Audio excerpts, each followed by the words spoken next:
Since being built in 1855, the Franklin House has had many incarnations.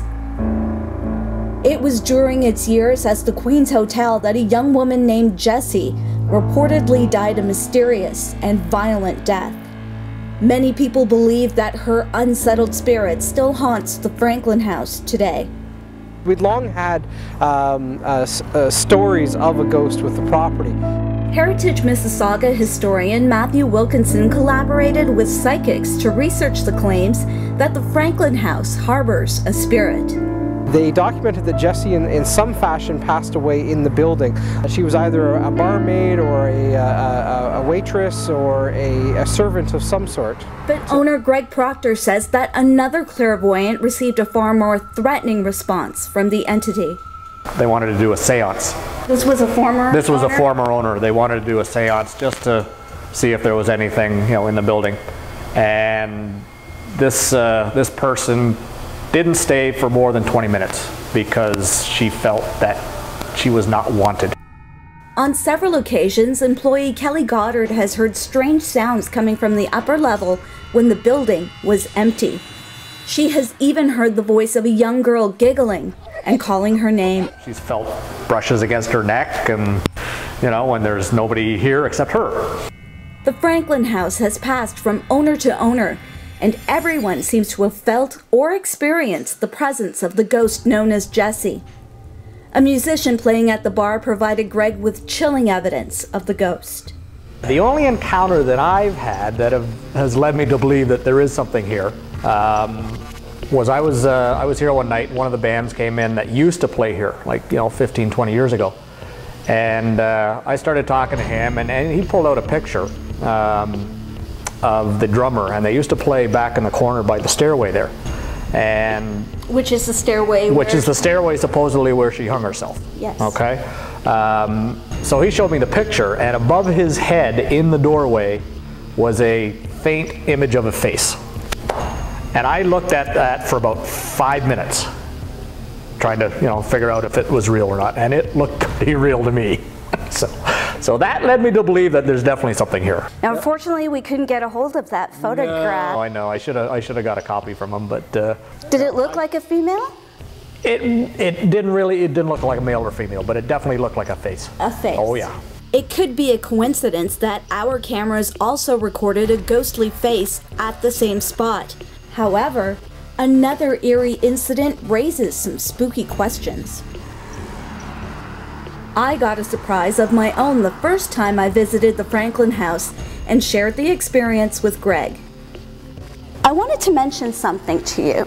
I came to visit you a couple of weeks ago. Yes. And it was October 28th, okay, to be specific. Yeah. And we had a little chat about what was going on in the building. Right. And I took a few snapshots while I was here, and I wanted to show you something. Now, bear in mind, these were taken with a camera phone, right, okay? So you'll see, there's a shot of just behind us here. Yeah. You'll notice, nice clear photograph, nothing unusual about it. No. Now here's the shot of Jessie that you had hanging. Yeah, that's my Halloween decoration. Yeah, it was just before Halloween. Now that was just inside the doorway. Right. Where she's allegedly hung herself, yes, or someone hung her. Yeah, that's right. Now, to try and replicate the shot of the head hanging in the doorway, I took a couple of steps back from the door frame to try and replicate that. And this is what I got. Well, yep. Jessie's playing tricks with your camera. Isn't that interesting? Oh yeah, yep. There have been stories. There was one other story.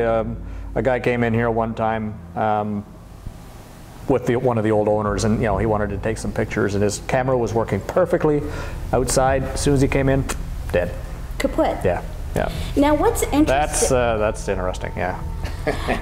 Now what's interesting about that is people who believe in spirit photography say that a ghost or an entity will manifest itself as light energy.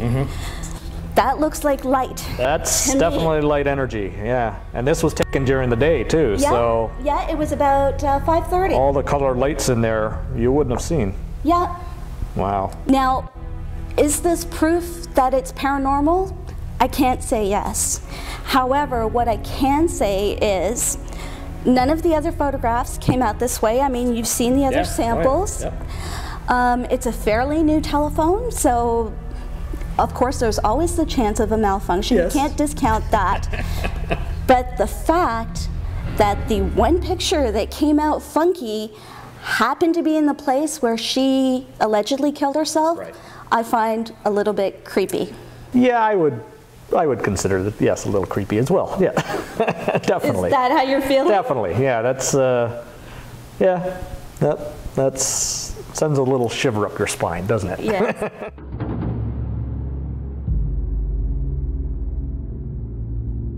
Greg's reaction clearly shows that he was as startled by the distorted photograph as I was. With nothing in the area that would have reflected light, we had a difficult time finding an explanation. How do you explain that? I can't. And then, you know, also with the photograph that I took, I mean, we're talking about a matter of 2 steps away, and all of a sudden I went from a clear image to light beams. Yep. Oh yeah. How do you explain that? Well, as I said, you really can't, but both of those pictures took place in the same spot. It's an incredible coincidence. So yes, it is. Isn't it? Right.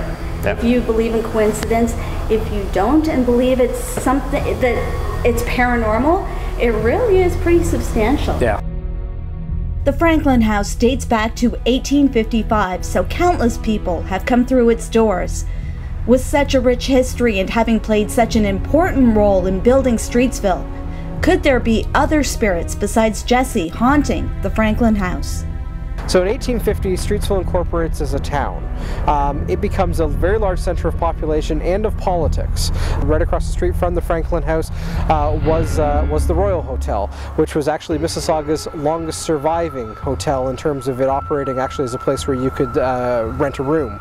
And it survived as such into the 1950s, long after the Franklin House became a public bar or saloon but ceased to be a hotel.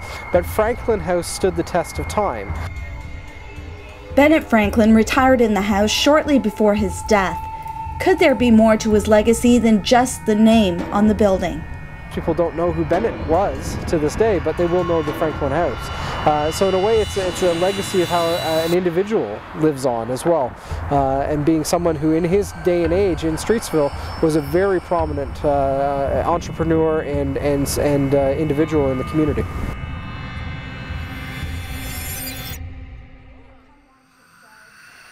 Psychics believe that in the long history of the Franklin House, there was once a young girl named Jessie who met an unfortunate end when she either committed suicide or was murdered.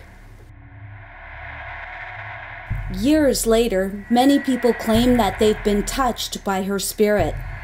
Can you explain why cameras consistently malfunction? Why cell phones make calls on their own? Or why chairs scrape the floor when there isn't a soul in the building? And what about the face the Ghosts of Mississauga team saw on the wall? Is it a trick of the lights?